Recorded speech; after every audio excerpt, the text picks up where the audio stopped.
We are seeing the slide. Great. Okay, so I'm Eric Gilleland. I'm a statistician. I've been working at the National Center for Atmospheric Research for some amount of time now. And I'm going to give just a basic background on spatial forecast verification. Oh, and I hope everybody got a chance to celebrate the, what is it, the solstice yesterday, or the longest day, whatever it is. My wife was upset because nobody celebrates it here like they do in her region. Anyway, so spatial forecast verification. There are a lot of issues. Hello? Oh, there are a number of things you might be interested in with spatial verification, but a typical scenario is that you have observations at point locations like we have on the right here. And then you have maybe one or more forecasts that are on a grid. And if you do have more than one forecast, they're probably on different grids, or they may well be on different grids. And the one that's on the coarser grid is likely going to give you a better score if you're looking at a traditional verification measure.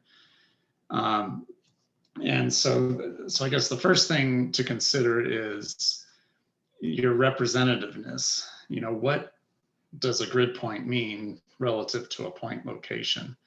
And typically, and mostly what I'm going to be talking about here is the case where you take the observations and put them onto a grid. So then you use usually some kind of forecast model to do that. And so then you need to ask yourself, what forecast model did I use? Right? And is it, especially if I'm comparing two different forecasts, you know, I might bias the results if I use one of those two forecasts. So those are maybe kind of the initial things to consider that I'm mostly going to ignore for the rest of, for most of the rest of this talk. But another issue to think about when you start talking about space is that I can have different kinds of things go wrong.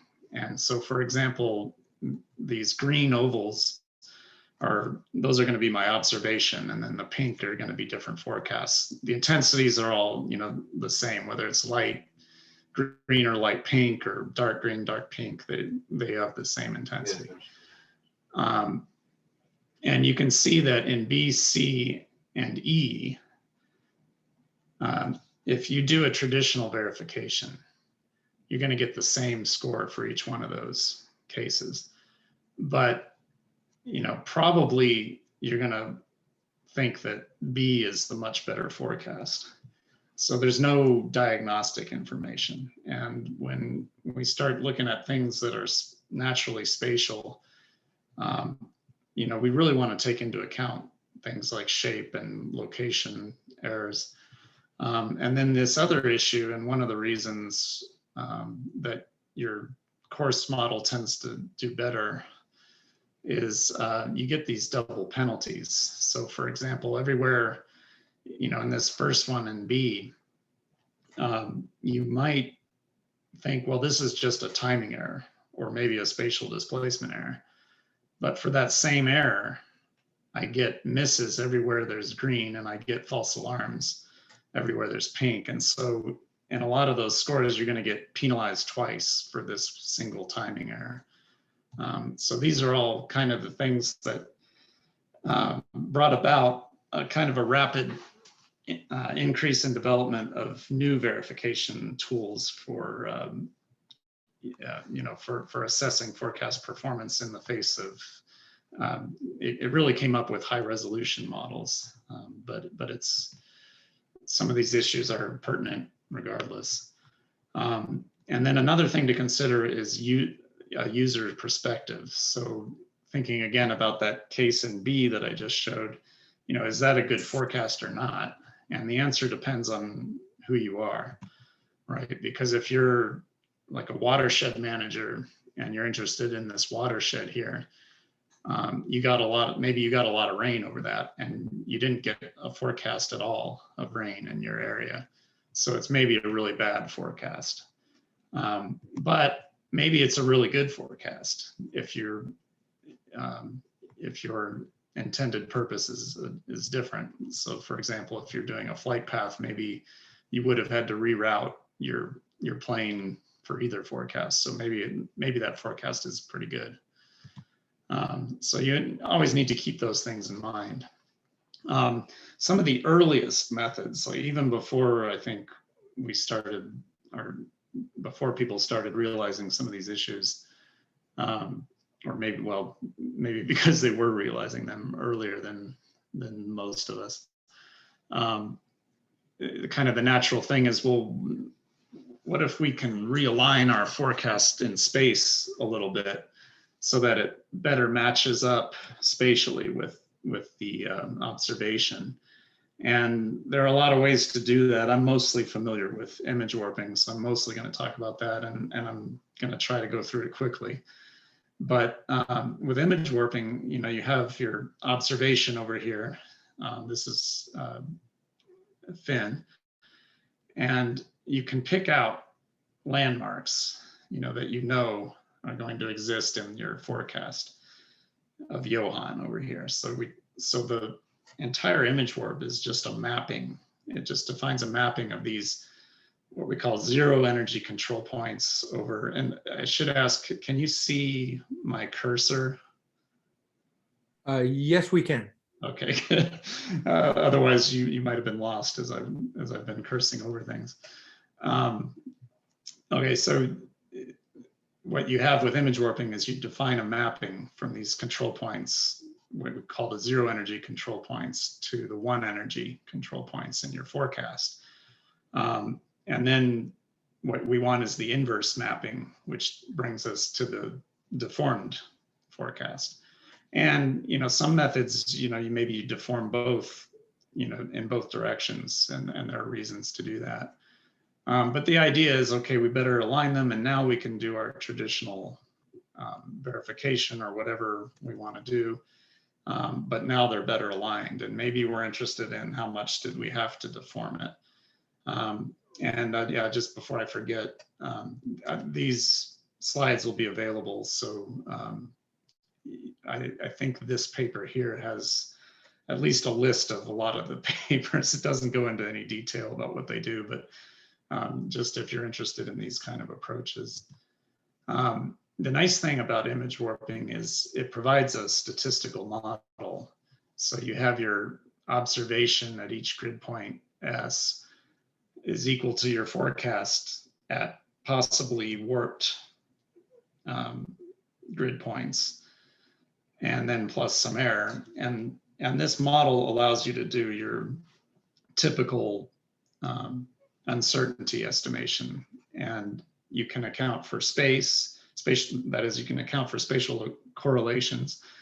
And through this W function, you can account for translation errors and other, alignment errors. And so that gives you a way to get the uncertainty estimation in the classical kind of framework.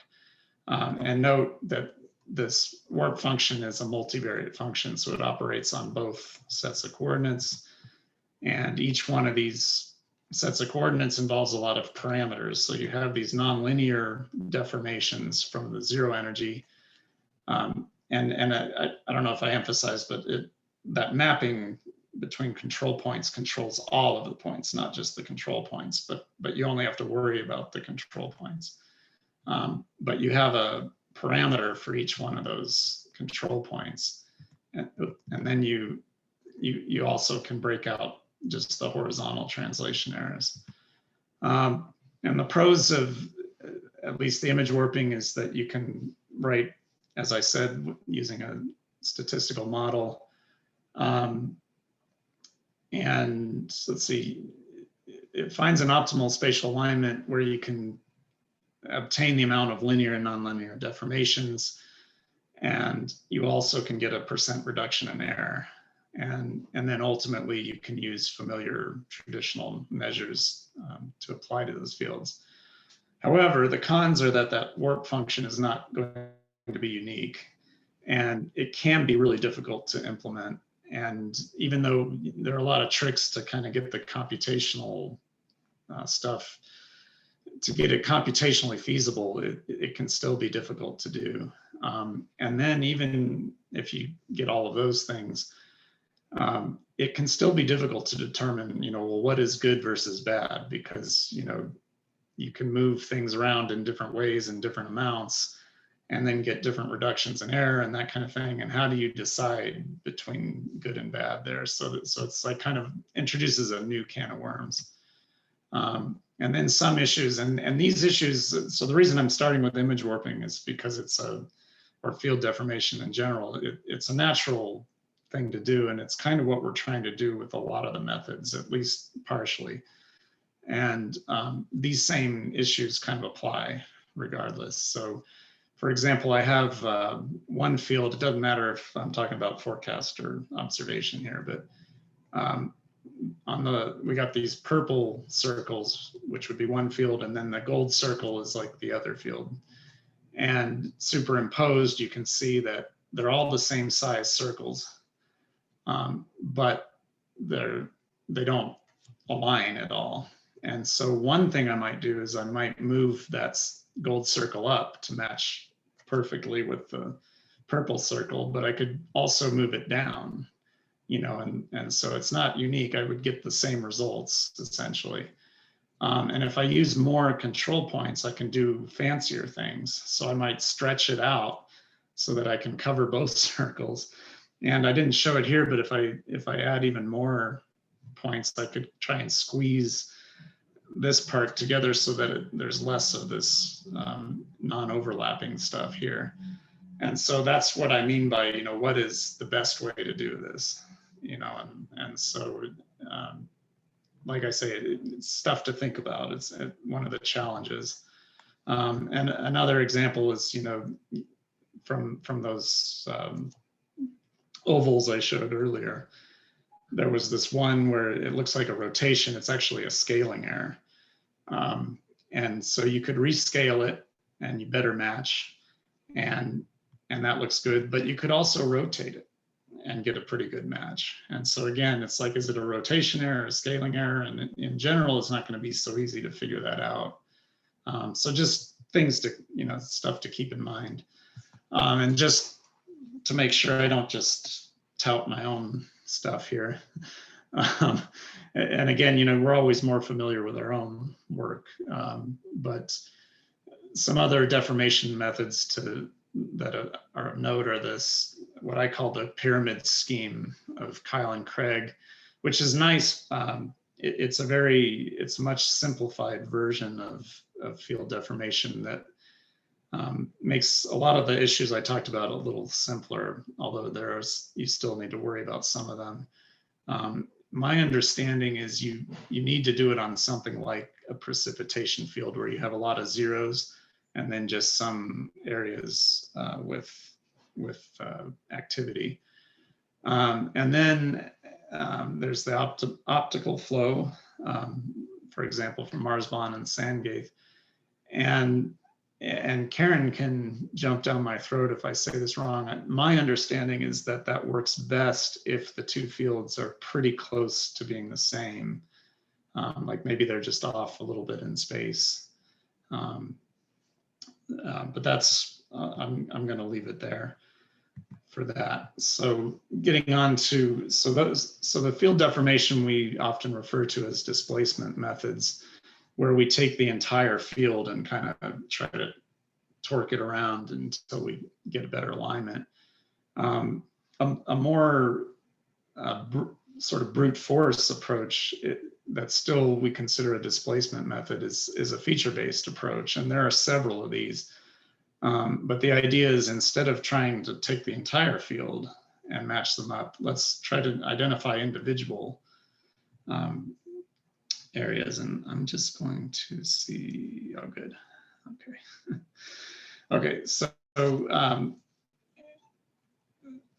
yeah, so we want to know what are the properties of forecast versus observed features. And so the first thing we need to do is identify what these features are in some way. And a popular way to do that is to identify contiguous one-valued grid points in a binary field that you obtain through by just saying, okay, everything above a threshold is 1 and everything below is 0.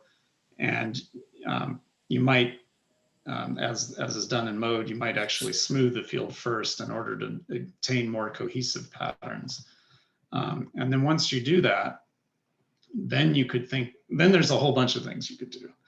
You could just take those features and summarize them in a distributional way, or, you know, all at once, or you can try to identify if individual features should be merged within a field and or matched across fields. And then this information can be used to form a contingency table, so that you can get a traditional type of summary, or you can compare them more directly. So the method for object-based diagnostic evaluation, or mode, applies a fuzzy lot.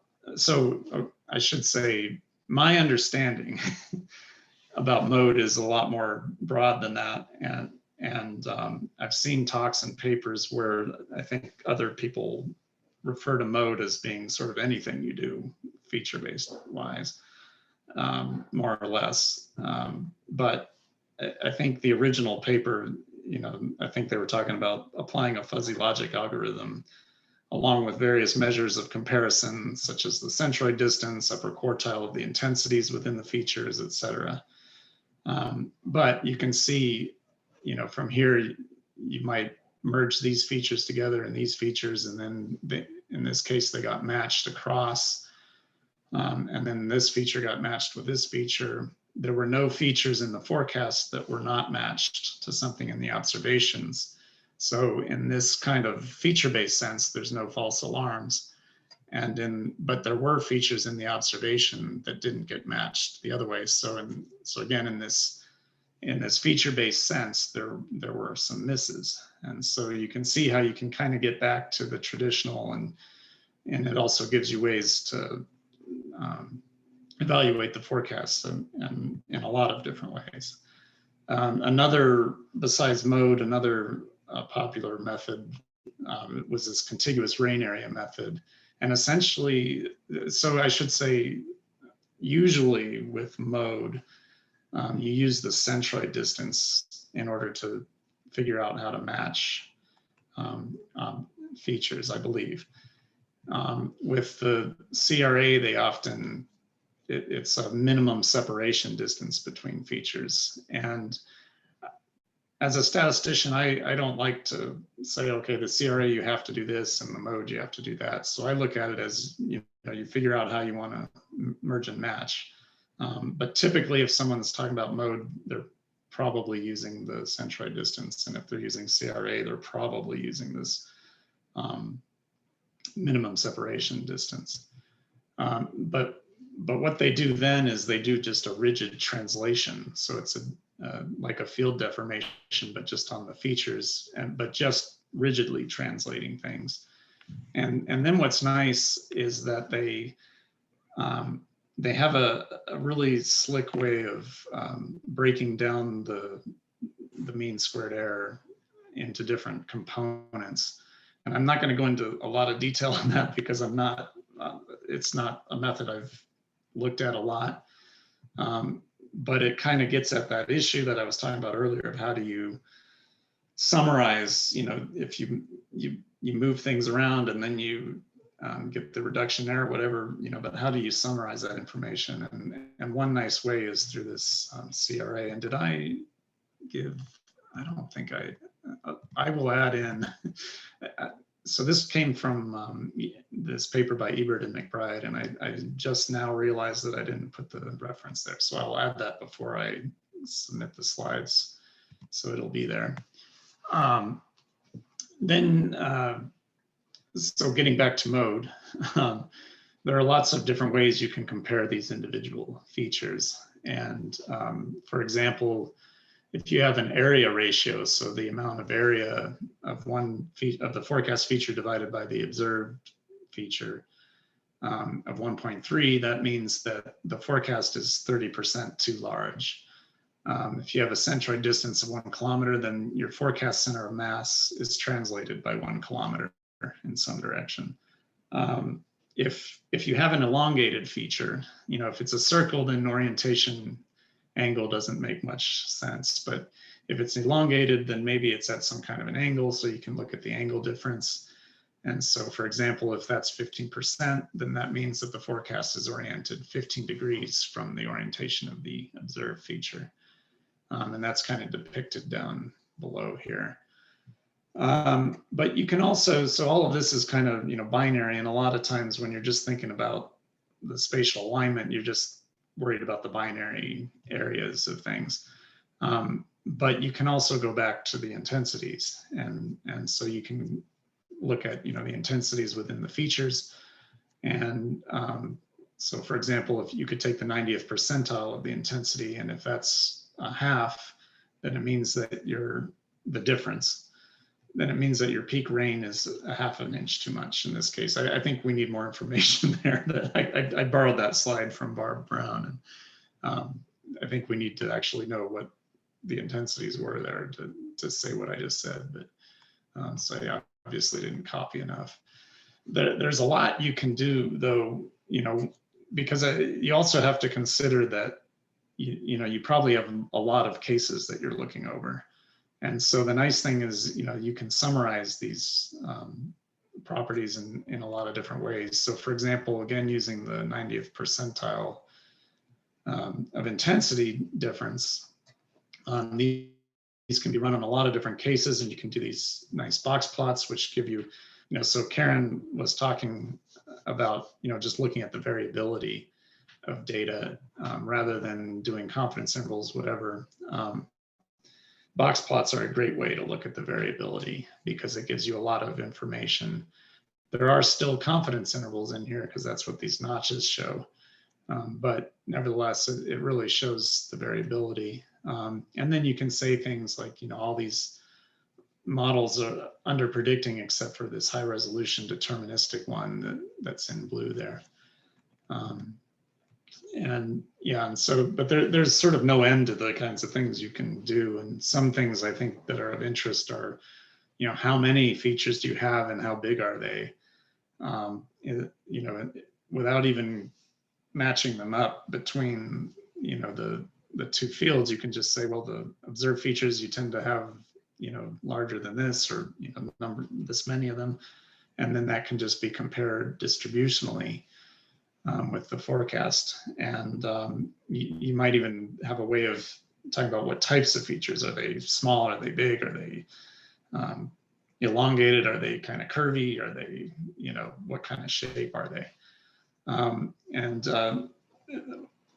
What's shown in the picture here are a kind of composite. It's not exactly what Jason the Champion did, because I don't know that I was able to really duplicate what he was doing, but essentially you're taking all the objects and centering them on each other from each field, and then you can condition on one field versus the other and look at these pictures in that way, which gives you an idea of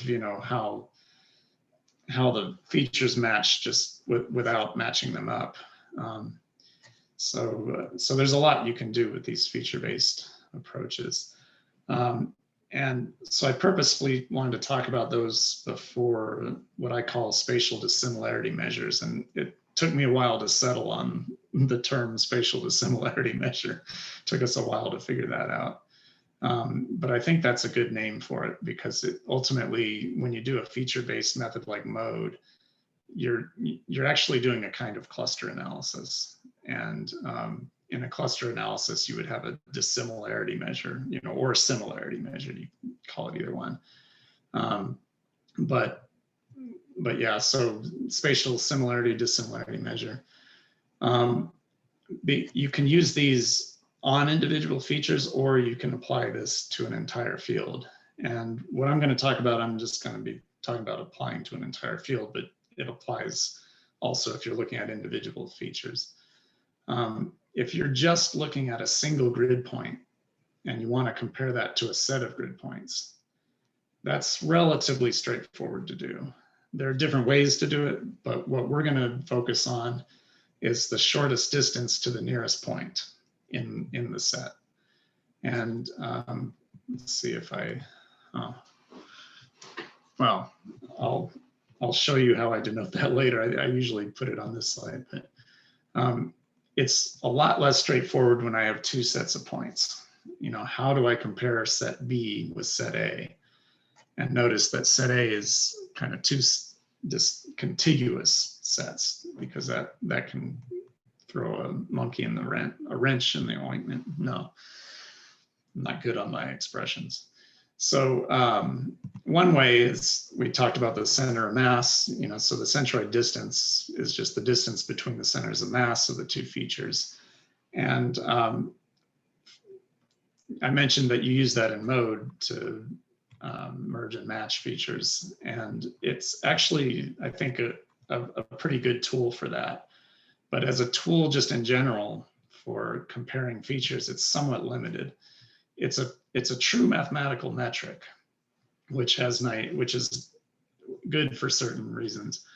But every comparison, so the purple and gold are the two separate forecasts here, you get a perfect score from centroid distance for all these cases on the left. Whereas all these cases on the right, centroid distance is going to be greater than 0, which means it's a worse score. And so it doesn't necessarily, it's not necessarily the best comparison is all I'm saying. But again, for that purpose of merging and matching, it's going to be a reasonably good choice. So this DSA is my shortest distance from a single point S in the grid, in the domain, to the nearest point in the set A here. Okay, so that's just how I denote that. And I could take a point in B and find that shortest distance, and I could take another point. I could take all of the points from B to A, and I could do the same from A to B. And there are a lot of things I could do with that. I could take the maximum of all of those different distances. And if I do that, then I have what's called the Hausdorff distance, which is a very well-known distance that was come up, that it's from long ago, and you know, from whatever field it came out of, math, I suppose. The main issue with Hausdorff distance is if I change the field slightly, so I took out that little island from A, then the Hausdorff distance can change drastically. And so it's very sensitive in that way. And that's the main, otherwise it actually works pretty well. It's actually a really good measure in my mind. But it does suffer, at least from that caveat there. Now, all of these spatial dissimilarity measures, the really nice thing is that I'm going to talk about it, is that they can be computed very quickly. All of them except the centroid distance can be calculated from these distance maps. So a distance map is, you start with a binary field, okay? And from every point in the grid, you measure that shortest distance from that point to the set, and that gives you the distance maps. So on the bottom are these distance maps of each of these different shapes in the top. And one thing you can do with that is, for example, if I could take this C9 here, and I could overlap it, or superimpose it is the word I want, onto the distance map for C1. And if I do that and I take the average, then it's taking the average of this part in the circle, and I get something called the mean error distance of C1, C9. And I could do the same thing. I could take C1, the binary image, and superimpose it on the distance map for C9. And if I do that, then I get the mean error distance of C9 to C1. And so I'm just taking the average in this dashed circle there. So you can see, number one, that the mean error distance is not symmetric, and therefore is not a true mathematical metric.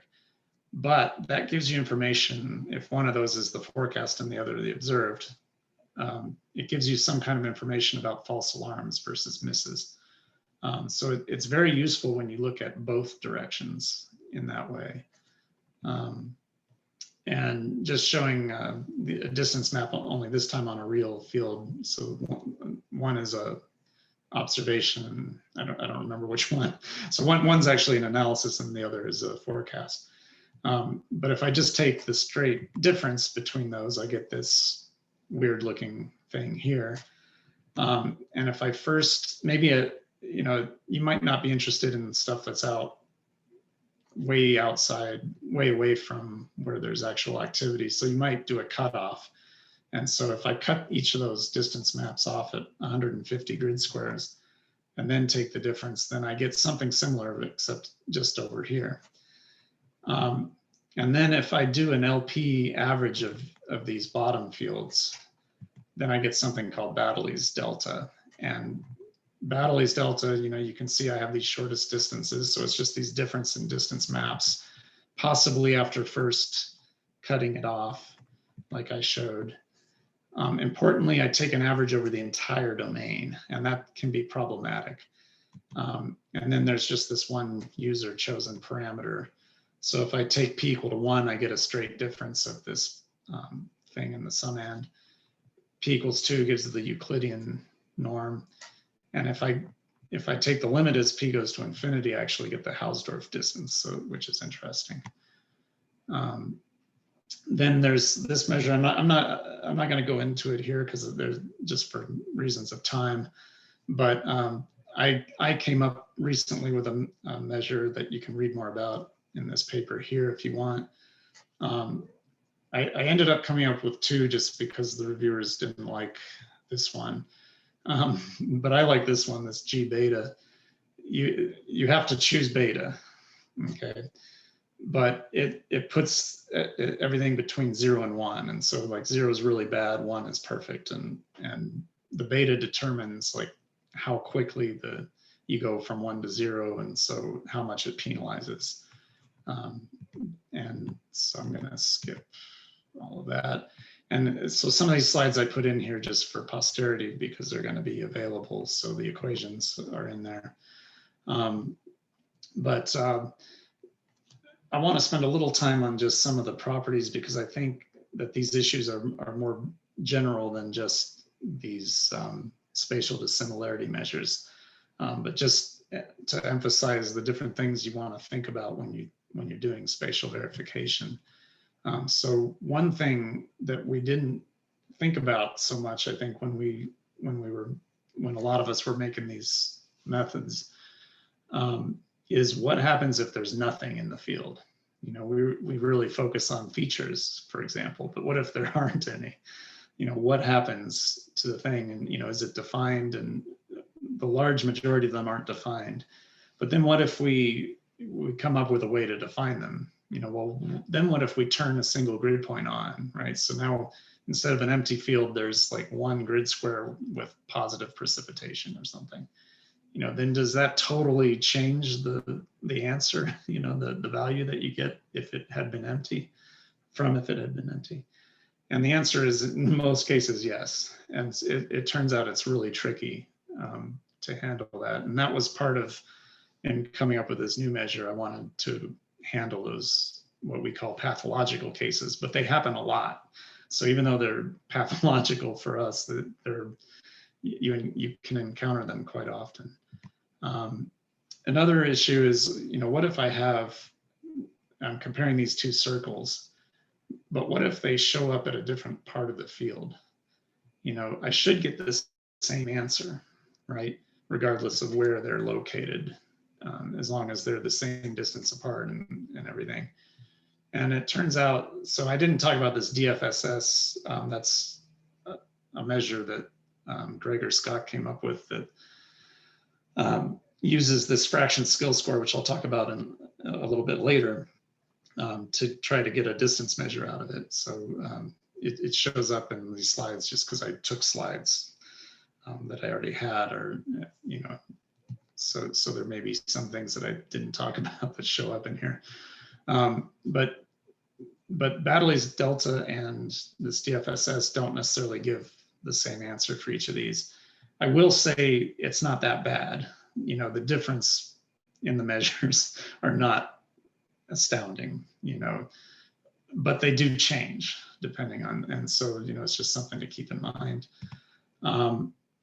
Another issue is, does the measure degrade if you have a lot of bias? So you would hope that the measure does better for this case on the left than on the right, but they don't all, and in fact, the mean error distance in either direction, in one direction, it's going to be the same.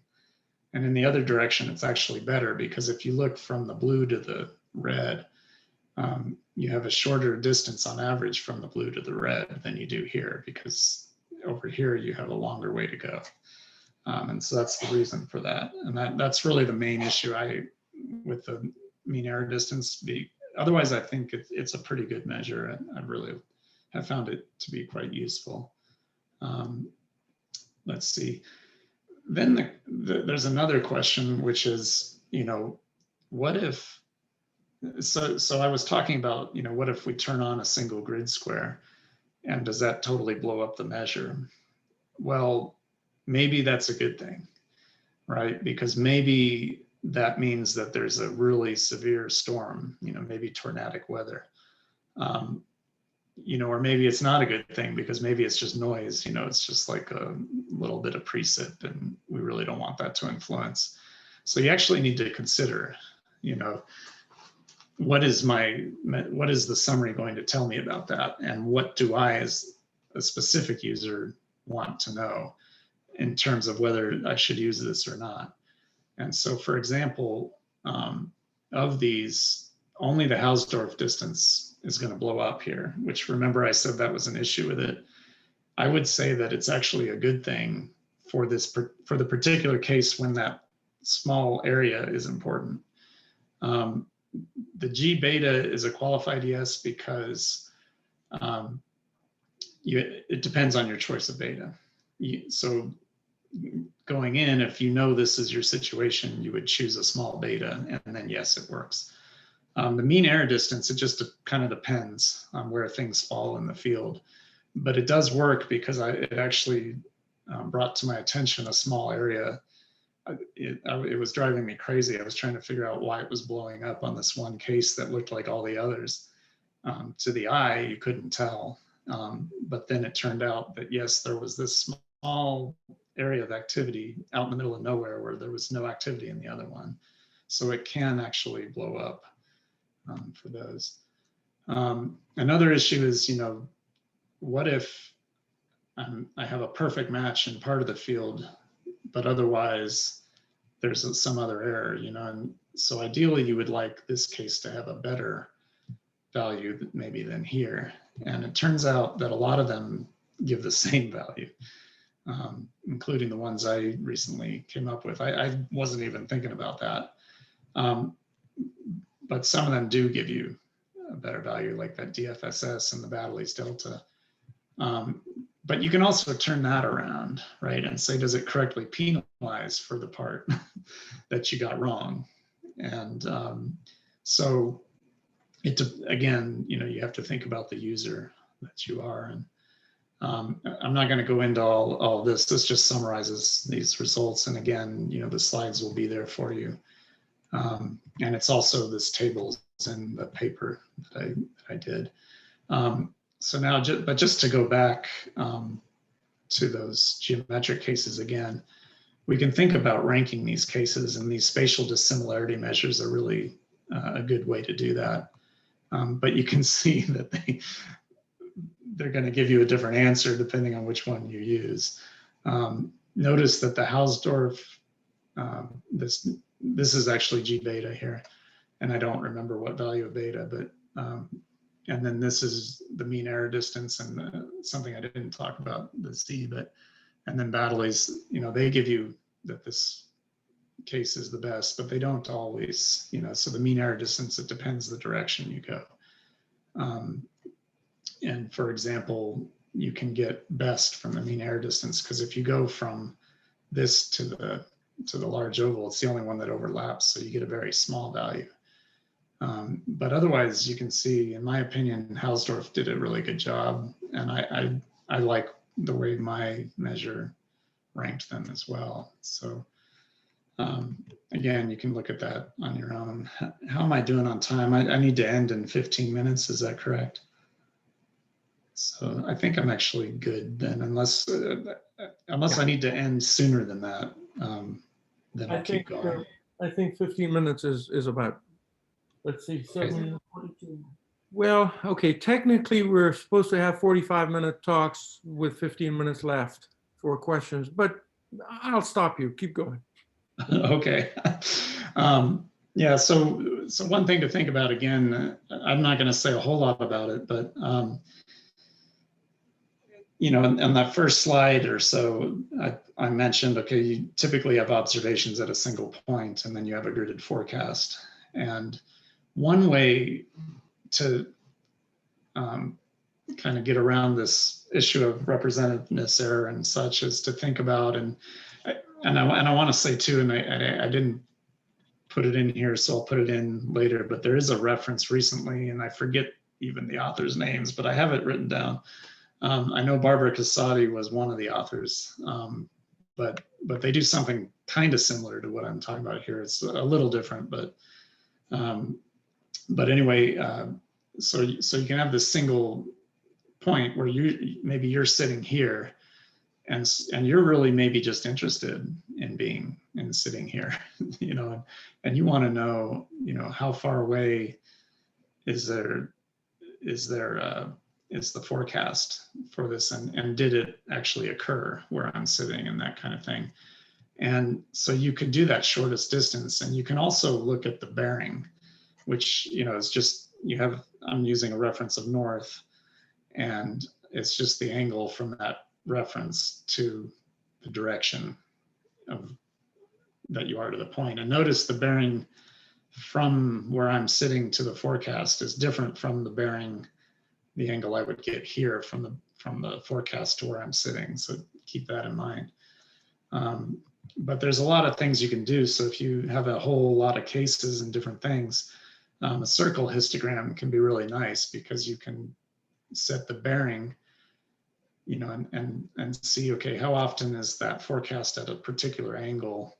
And then the colors on the petals can tell me about, you know, whatever I want to know. In this case, it looks like I'm showing the distance to that event. So maybe I'm just interested in, is a storm coming? Or, you know, maybe it's a dust storm, right? And it's coming. And so I don't care maybe about, well, you know, how bad is it? I just want to know, when am I going to have zero visibility, for example? And so here I'm just showing the histograms of the distances broken out by the angle at which they are. And I think that can be quite useful, because you might have a bias, you know, or maybe you can see, well, it's always off in this one direction. And maybe that's because, you know, something in my physics package is wrong, or you know, I don't know. I'm not a meteorologist, so, you know, and so I'm not going to harp on that too much there. One thing just to mention kind of briefly is, I think we've all, for the most part, ignored uncertainty estimation. I mentioned at the beginning that image warping provides a nice framework in the classical sense to do uncertainty estimation, but otherwise, I think we've all kind of, you know, punted on that. And there's a reason, and that's because it's difficult to do. If you think about bootstrapping, you know, even block bootstrapping in space, you know, you might end up, just like here, this isn't a bootstrap, but this is another kind of way of simulating space. You know, you're not getting all this storm activity. Well, this is northern Arizona, you might actually get it there, but you know, you might get storm activity frequently over a desert, you know, so if you got it down here. In this case, I think most of the activity was kind of over here, so I wasn't getting anything out west. But when I do the simulations, I do. And so if I start looking at trying to simulate, I have to think about, you know, what makes sense physically. So, you know, maybe the only way to do it is through ensembles, you know, which some people might argue is a different kind of uncertainty, but it's a challenge, you know. So it's just to kind of mention that. So this other class of methods, and I thought of a great slide I could have put in, but I thought of it too late. But another kind of obvious thing to do is to say, well, you know, these high resolution models don't do as well as the coarse resolution models. And so let's just smooth them out and then compare them. And that's oversimplifying maybe what all these methods do, but that's kind of how I think of it is the main thing. But basically you're saying we don't require an exact match, and we want to identify the unpredictable scales and identify the predictable ones. There's a really nice review from 2008 of a lot of different methods that have been proposed. I think the one that you hear most about is called the fraction skill score. And what that tries to do is take a neighborhood around a point. So this would be my point. And then I look at all the points, in this case, in a square neighborhood. And I think a lot of times they use a square neighborhood. I would, if it were me, I'd rather use a disk kernel, but it doesn't matter. But you can see that there's zero overlap. I think there's zero overlap between these two neighborhoods. But they have the same fraction of events within that neighborhood. So you're sort of saying, okay, we don't need a perfect match, but was there something in the vicinity? And then this is kind of the formula. So it's the fraction fi hat is the fraction of the that are in the forecast neighborhood, and fi is the fraction in the observed neighborhood. And then you do this skill score calculation. And you do that for each, let's see, you do it for each field, okay? So here's my observation and there's my forecast. So with the fraction skill score, I first take a binary field. So I set a threshold, choose a threshold, everything above is 1, everything below is 0. And when I do that here, I get this result, and which also shows that our eyes, maybe not even our eyes, but you know, maybe the idiot who plotted those fields in the previous slides maybe didn't use a good color choice, but honestly I tried, and it's really not not up my not in my wheelhouse apparently, because I could not get anything to look anything like what we're seeing here. But anyway, you first take convert them to binary. This is just to show how they align. So I took the difference between each field. And so red is like -1, blue is +1, and white is 0. So you can see that there's a lack of, that there is some kind of translation error here. But then you take those binary fields and you smooth them in order to get these fractions. And so just for an example, if I look at the fraction skill score for this point, using a threshold of 0.1 and a neighborhood size of 9 grid squares, this is what that smoothed binary observation looks like. And I did it just one other example. So it's just to be aware of what it looks like. But just to say one thing, so you can get, you know, how do I say, these methods are going to be sensitive to a translation error, but they're going to be sensitive also to a bias.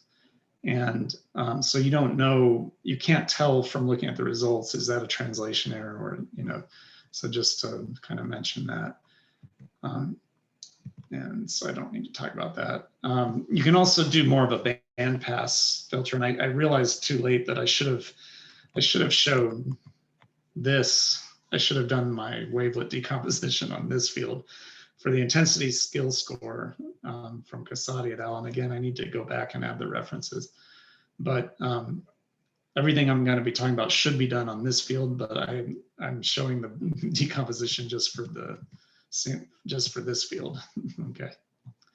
But it gives you a sense of what these look like. So I'm not going to go into what a wavelet decomposition is or anything, but it's essentially separates the scales so that I think the idea is that you ultimately want to be able to break out things like the global, circulation from the synoptic scale, from the mesoscale, et cetera.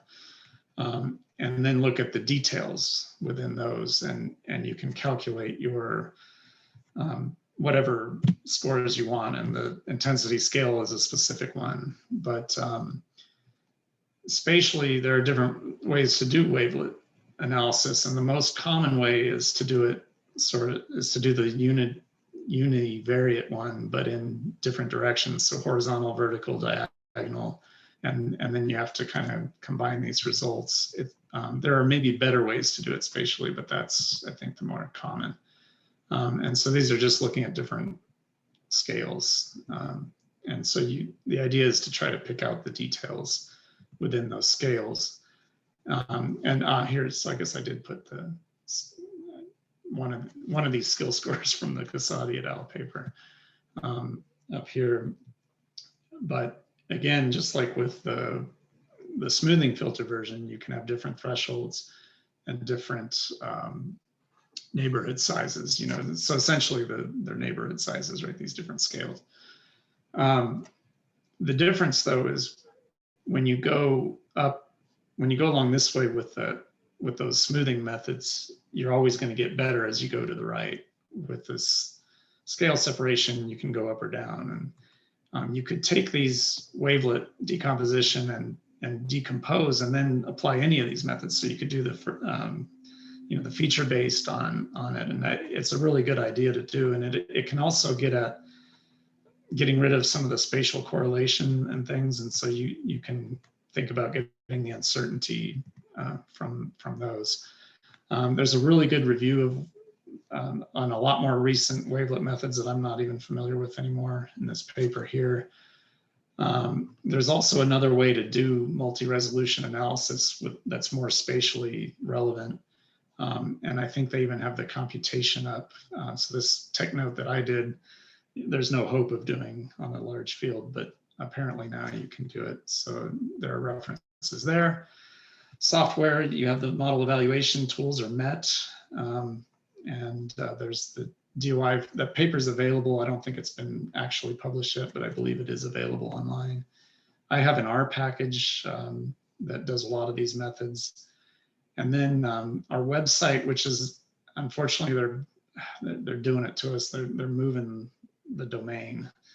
And so I don't know what's going to happen, but I think all of this stuff is going to be at this website. I think it's actually there now. It's just not very nice. But it's still there for the time being until about August. And I believe there may be some other software packages listed there.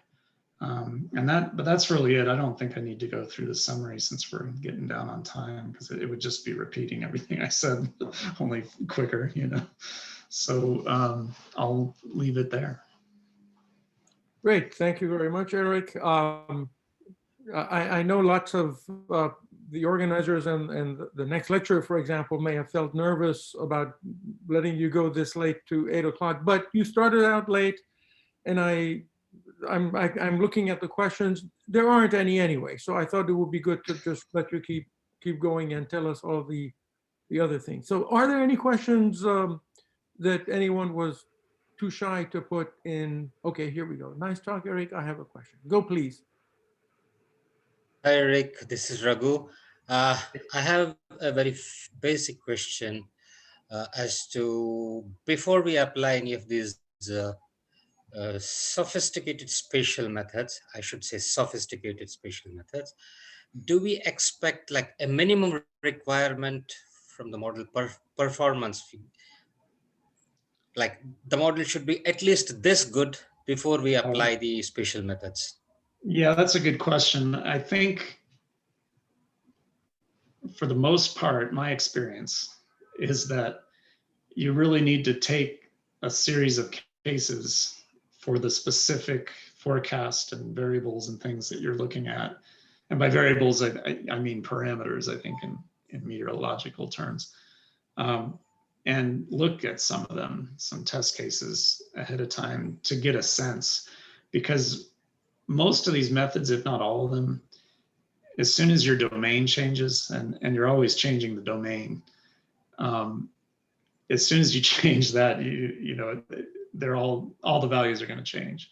So you need to get a baseline idea before you do it. And once you do, and that's why, you know, like with the spatial dissimilarity measures, if you rank them, then it sort of doesn't matter. If all you need is a ranking, then it doesn't matter. But yeah, it does help, I think, to kind of get a baseline idea before you really go full throttle.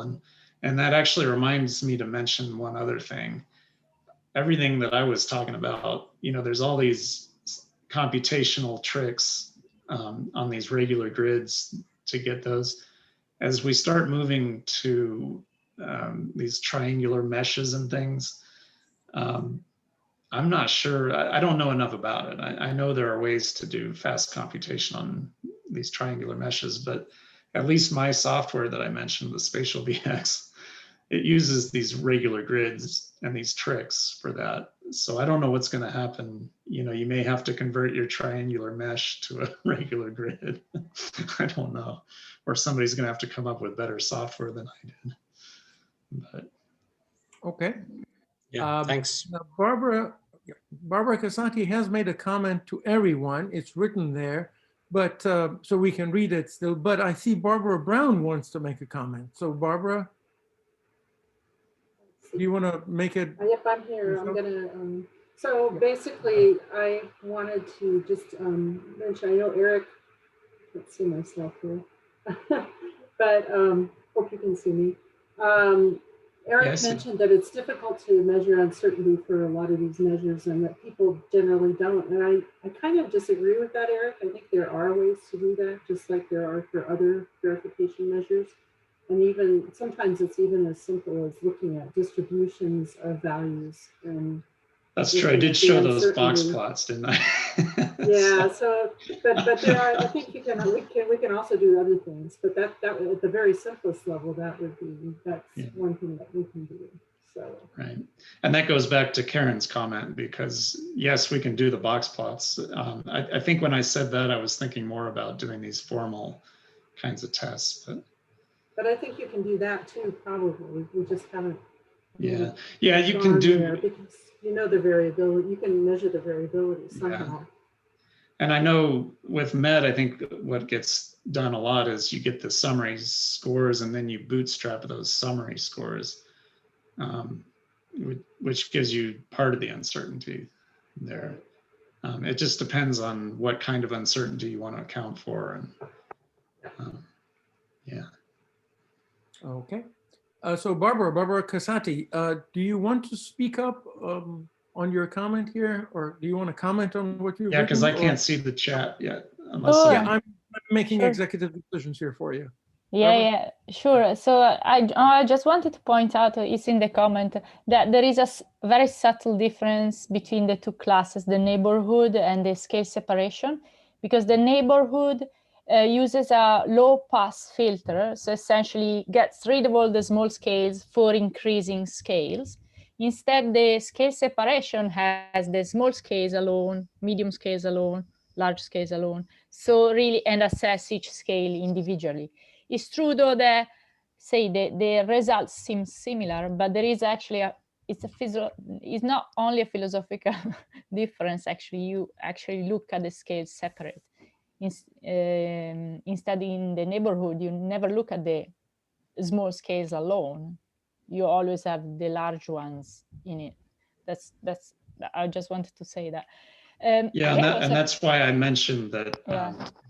It can be good to do sort of a hybrid approach, you know, where you might do your wavelet decomposition and then do mode on those scales, for example. Actually, I totally agree, and I think that Cale and Craig, they perform a scale separation before doing their morphing. So I think it's done in morphing techniques, right? Yeah, you can think of theirs as a kind of wavelet decomposition that's also doing a trend, spatial displacement kind of error. It's it's interesting because it seems really simple, and it's not as simple as it seems.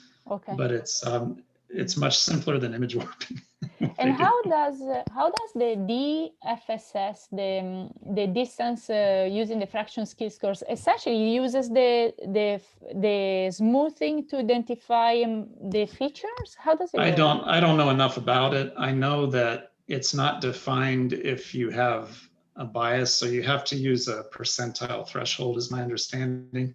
And I think that's just because of what I said about you can't distinguish between a translation versus some other kind of error, like a bias error.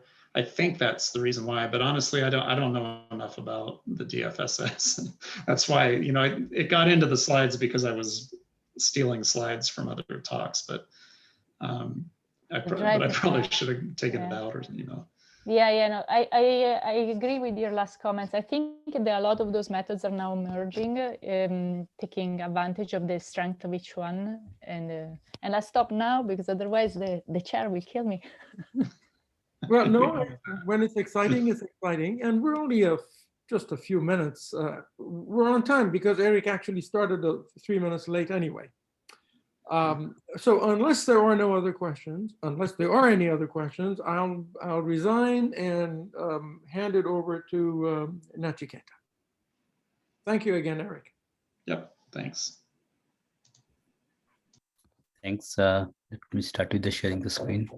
Just a question, maybe the question is for Ted. Who's chairing Nachiketa's sessions? Is it me? I don't see the name. I think it's Eric. Okay, good. So I'll sit back. Thank you. So we don't need any 3 minutes or 5 minutes bio break, right? I can start now.